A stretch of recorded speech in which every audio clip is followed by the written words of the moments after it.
So, welcome to episode number three of our Field Football podcast. And today we are discussing about Catalan club FC Barcelona. I'm Miranic, and alongside me is Utkarsh, whom you know as hashtag FC Beast on your page. So, let's start our podcast and talk about the club. Okay, so before we go straight into it, can I just say there were so many doubts in the minds of the followers about how Barcelona are going to cope with the departure of Neymar and with the way they were bullied in the transfer market by Paris Saint-Germain and their shock exit from Champions League at the hands of Juventus. There were so many doubts, and they have answered them in grand fashion. They are still undefeated in this season, which is pretty amazing considering the loss of penetrative ability up front owing to that departure, that controversial departure of Neymar. Uh, True.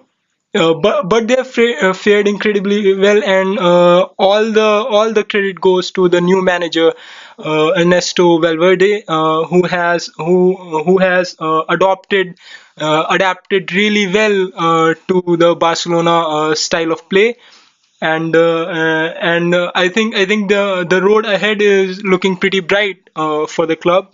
I would say it's not only manager but their players. The Barcelona players have stepped up because it is hard for any team when their key player someone who has talents of Neymar, if he goes and joins another club, so that is tough on the club which is currently having such a quality player.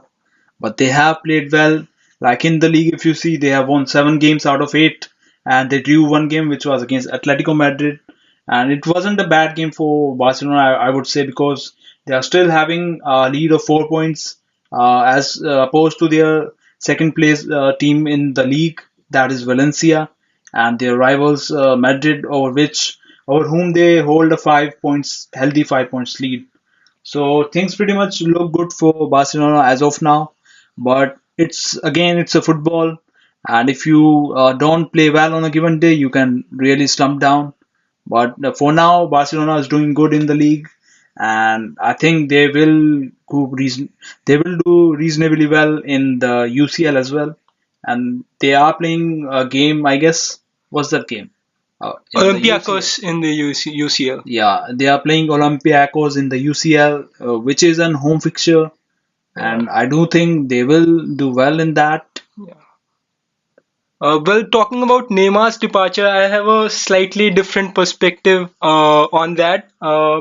It is true that any team would love to have Neymar in their side, and it will really sting for a club's fans if their the star departs from the club. Exactly. But Neymar leaving has meant more freedom for Jordi Alba, who we see making runs up and down the flank more often these days and providing width to that Barcelona attack. And he is enjoying the form of his life, and it is a blessing in disguise also because. When while having Neymar, he liked dribbling. So while doing that, he used to lose the ball really often, and Andres Iniesta had to do his dirty work, which he does not anymore. And so that's why we see Andres Iniesta also back to his usual best. So in that sense, it is really a blessing in disguise. Now mentioning about that, I would like to discuss about the tactics of Barcelona, how they have progressed since departure of Neymar. Like how are they playing in this their midfield? You can Sure, sure. let your followers know. Surely, surely. Valverde, in some of the games, he goes with the usual classic Barcelona 4-3-3 diamond, and while in some games we have seen him deploy a 4-4-1-1 formation with Messi as a central striker, which we will talk about later.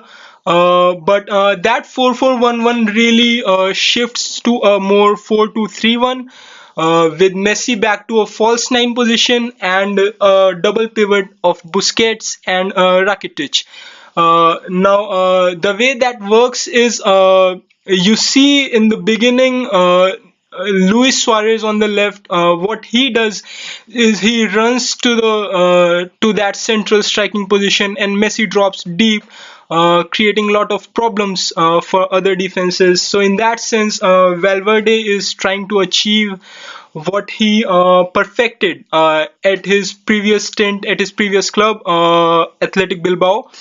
And but that's the thing with managers, right? If your gambles pay off, you're a genius, but if they don't, you're an idiot, right? uh, but so far, Valverde's fared really well.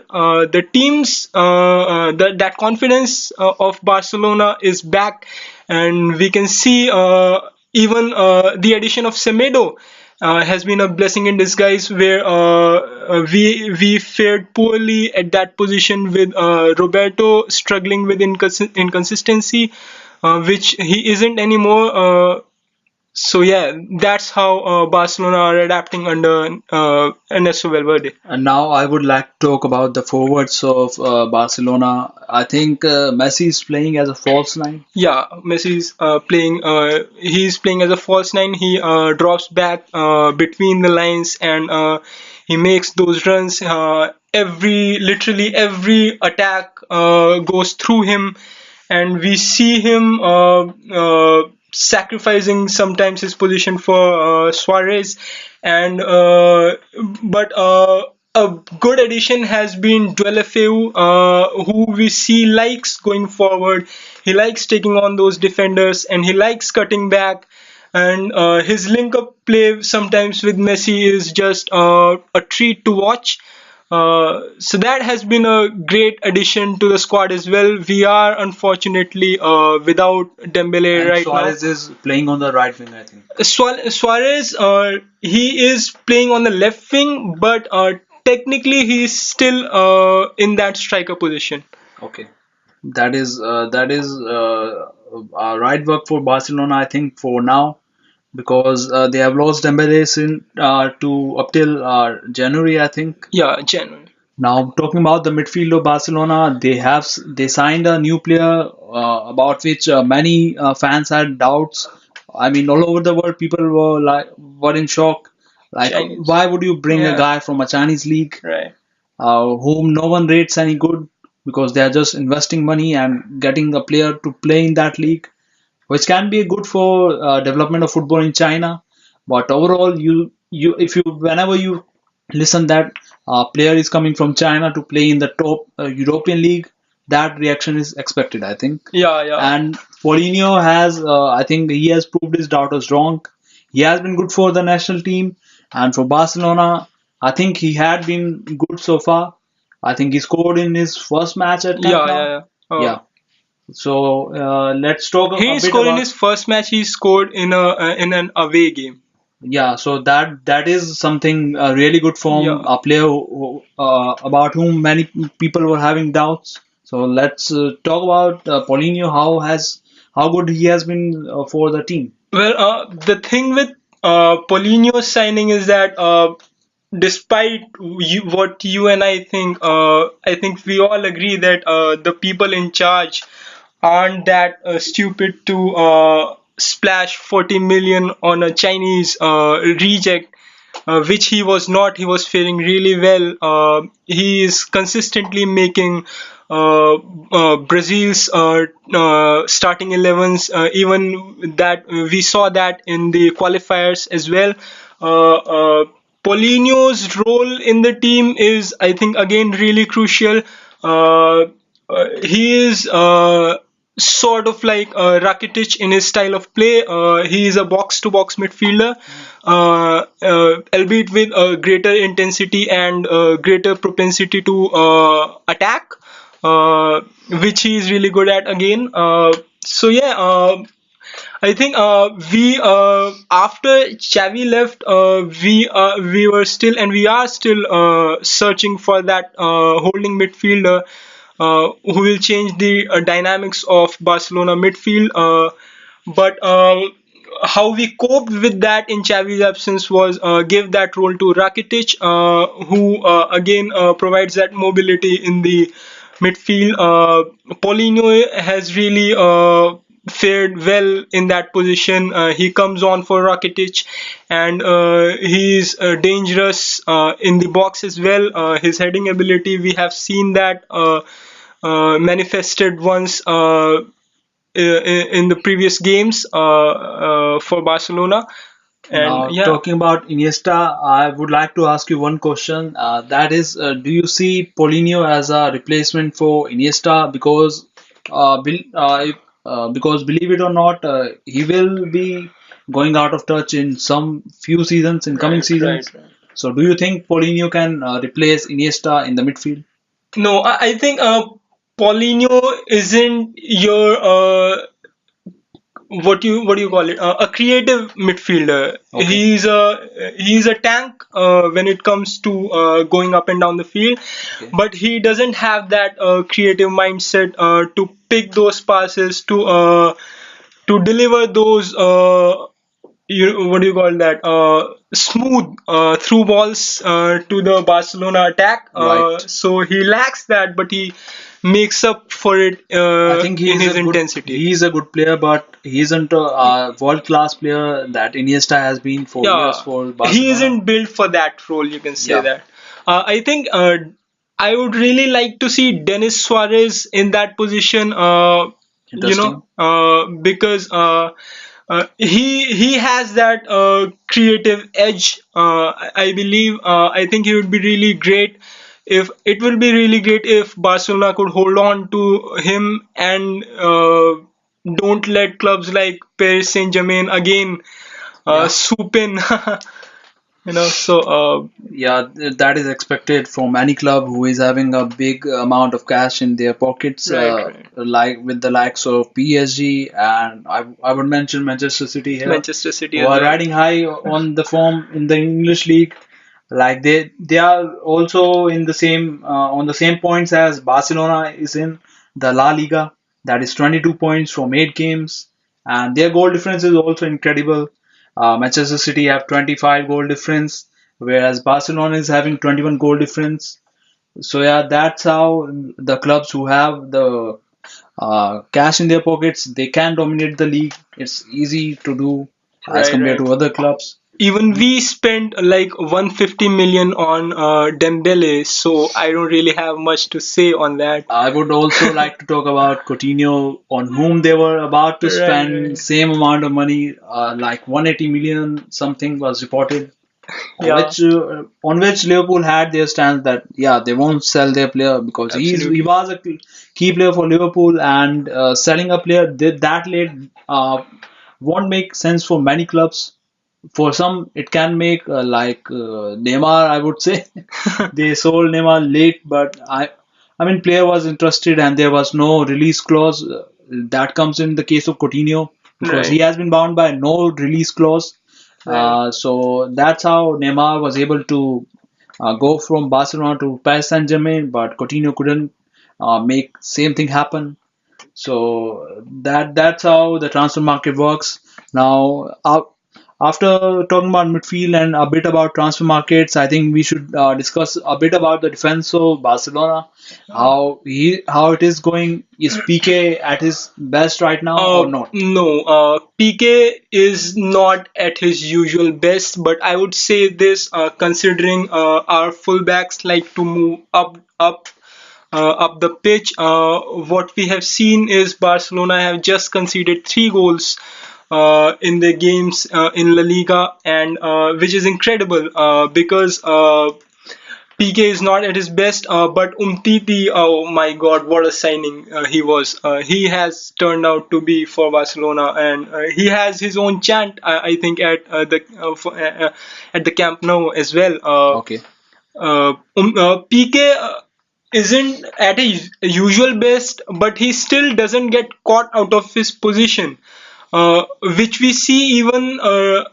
I think the best defender right now, Sergio Ramos. I would like to say he gets caught out of position, Okay, that's nice to hear from a Barcelona fan. But but he's I no think Barcelona right disrespect to now, yeah, but Madridistas. yeah, but Barcelona I think needs a PK who was working great under Pep Guardiola. My Don't you God, think so? yeah, those were the glory days, right? Pep had a system. He had a he had a great squad at his disposal. I would like to say so. Some people would uh, like Some to, people do say that, yeah, yeah. he had a good squad and Messi was at his prime, Uh, so he was able to achieve so many things in that But you have to period. also look at how what Luis Enrique last season had at his disposal. He had possibly the greatest attack in all of history with Messi, Suarez, and Neymar up front, arguably. Uh, but I don't think it's about the how great a squad you have. It's about what you do with it. That's why we saw a team like Leicester City Yeah, win the Premier League. yeah, under Claudio So yeah, I Ranieri. think tactics matter a lot, and in that, Pep is also proving himself at Manchester City this season. Exactly, because he's Uh, playing attacking football, yeah, something which he did and with Barcelona as well. right, In that season, I think he played with 4-3-3 formation, yeah, and PK Diamond. was at his best PK under was at his Pep best. Yeah. Guardiola. Well, that midfield gave you so many orgasmic movements of football with the Busquets, Xavi, Iniesta. Those three ran the show for Barcelona. Busquets does even now. I think, and I like to add this one thing. People like to underrate Sergio Busquets. People like I have seen a lot of people pick Kante and Casemiro over Busquets, which they have a fair right to do. I mean, it's opinion, right? Everybody is allowed to have one, but I like to add certain things to that. Okay. Vincent Del Bosque, a great football Yeah, stalwart, yeah, he said, "You see the game, you don't see Busquets. I You remember see that. Busquets, you You see the whole see, game." you see the game. So Right. that's the thing with Busquets. He doesn't have that physical edge over the likes of Kante and And speed Casemiro, as well. and speed as well. But his intelligence is, I think, unparalleled. He's a once in a generation player, and every attack passes through him. And his positional awareness is, I think, I'm a big fan of that. And his overall intelligent play is really I would great. say possibly the best CDM in the last decade or half Right, for Barcelona. absolutely. For Barcelona, by a mile. For the world, you can argue. All right, now moving on to the question that we had on our field football page. I think we had one question from Three, our follower or three questions. Okay. three questions. Now moving on to first question, which was by Pallab Chaudhary. He asked, "What's your take on the way Figo was treated as a Real Madrid player at Camp Nou? Don't you think he deserved a hero homecoming instead of what he received?" Well, talking about that incident, I think there is no justification to what happened with Luis Figo.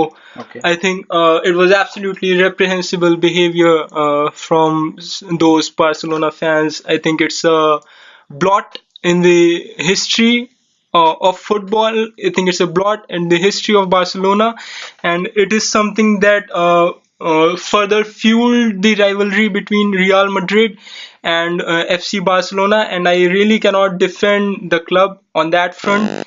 But I would like to say this though: the second part of the question, the homecoming. That he did not deserve a homecoming by any stretch. Let me tell you why. Okay. That time there were presidential elections going on for Real Madrid and FC Barcelona. Mm. For Real Madrid, Perez was running, but he wasn't considered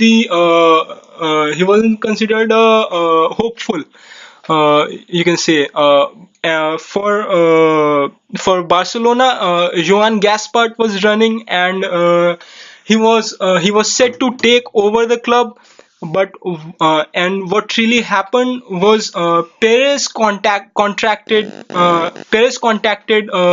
Figo's agent, and they secretly signed a pre-contract which said that if Perez won the presidency, Figo would have to move to Real Madrid, and if Perez doesn't win the presidency, they will play. I think they will pay. I think like 3 million euros to Figo. So Figo's agent thought that this was free money because there was no way Perez was going to win. So what happened was, unfortunately, Perez won, and Perez had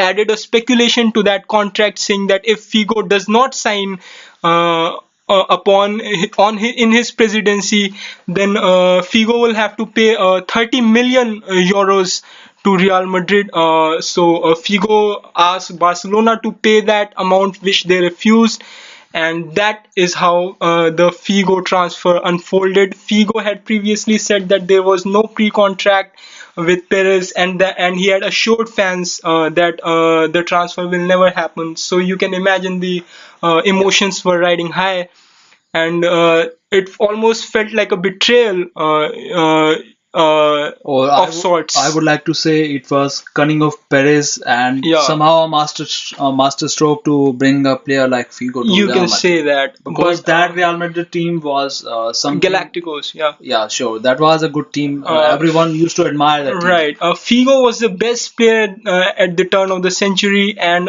they snatched him right And under the nose of under Barcelona. the nose of Barcelona. Okay, so That was. now we had another question by Will Collinson, who said, if Messi and Ronaldo ever played together, would you have the new MSN, or would you have the personality clash that happened between Neymar and Cavani? Although it's realistically not possible, I would say that Yeah. Messi and Ronaldo will play in the same team, but you can Right. have your views about that. I think it's a really intriguing question. I would say Messi as a player, uh, if he sees a teammate is performing at his best ability in a certain position, he would try and accommodate him, and that's what we saw when Suarez moved to Barcelona. Messi immediately recognized that Suarez was really great up front. So what he did was he moved wide to the right wing position, and he used to cut back using his dribbling prowess and set Suarez up for goals. And any team that has Ronaldo would like to capitalize on Ronaldo's goal scoring prowess. I think it's unparalleled. I think in terms of goal scoring, I think he's the best in not just of this generation, but I think he's the greatest of all times when it comes to goal scoring ability. So of course, if Messi and Ronaldo played for the same team, I think what we saw with Suarez, I think we'd see the same result with Messi moving to the right wing to accommodate Ronaldo up front, and it would not be a clash of egos, but I think we will see a little friction considering both of those players like scoring a lot of goals. But like both of them are down to earth person of the Yeah, field, right. so you can expect that both would have done best in that team, and the team would have been the greatest team in my eyes. Absolutely, absolutely. There's Yeah. no question about that. Yes. So now moving on to the last question that we received, which was from Al Guerrero. I don't know how to I hope pronounce we're that name. pronouncing that right. So he asked, what if Dembele it returns? Will he make any differences in goals against big teams? What Uh, you have to say on that? I'd like to think so.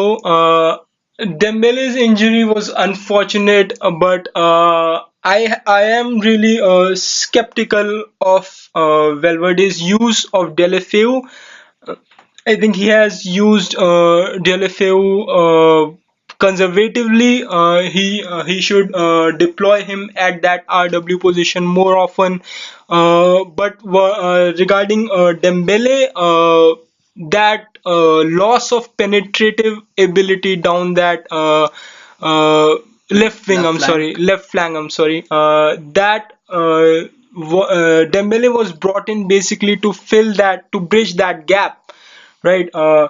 But Dembele's injury was really unfortunate. I think Dembele is he's a great dribbler of the ball, and he has incredible speed as well, which the Barcelona attack unfortunately lacks recently.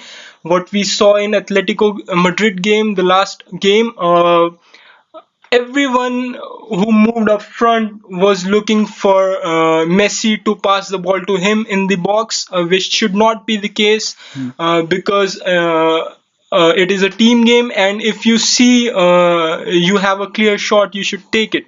We saw with Gomez as well. Gomez was deployed at left wing, something which was really unorthodox. I think it's a more politically correct term. But yes, Dembele, I think he would make a great difference against great teams. I do not know, because that's something nobody can predict.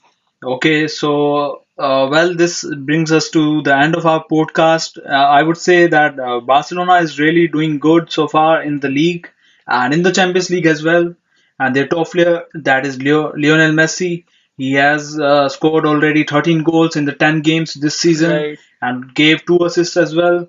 So I think he's really doing good. Superlatives fall short while describing this form of Leo Messi that we are seeing. Yeah, yeah, you are right. He is a good, great player, no doubt about it. And Barcelona are about to play Olympiacos, which is a Greece club from Greece. So we will have to wait for that fixture, how it goes. But before that fixture, we will be bringing you the podcast about the UEFA Champions League, in which we will be discussing about the various games that are to come in the Champions League. So that's all for now. We will catch you guys soon. Goodbye. Thank you for having me.